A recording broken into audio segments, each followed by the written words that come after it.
পাণ্ডবরা নাকি নিঃস্বাদের মেরে ফেলেছেন। অনেক নাস্তিক ও বিরোধী সম্প্রদায় এই দাবি তোলেন, কিন্তু এটা কি আদৌ সত্য? না, মোটেও সত্য না।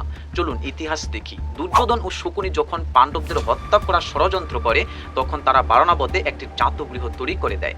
উদ্দেশ্য ছিল রাতের আঁধারে ঘুমন্ত অবস্থায় তাদের পুড়িয়ে মারা। দুর্যোধন ও শকুনি পরিকল্পনা বাস্তব ও বিশ্বাসযোগ্য করার উদ্দেশ্যে কুন্তী কৌশলের আশ্রয় নেন। তিনি স্থানীয়দের ভোজনের আমন্ত্রণ জানান। সে আমন্ত্রণে এক বেদপত্নী ও তার পুত্রও উপস্থিত হয়েছিলেন।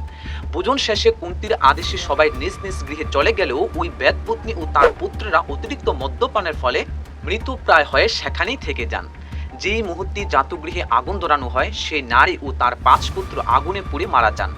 পরে এই 6টি মৃতদেহকেই লোকেরা ভুলবশত কুন্তী ও পাণ্ডব বলে ধরে নেয় এবং পাণ্ডবরা আগে থেকেই পরিকল্পনা অনুযায়ী গোপন সুড়ঙ্গ পথে কুন্তী সহ বেরিয়ে যান এবং নিরাপদে গঙ্গার তীরে পৌঁছে যান।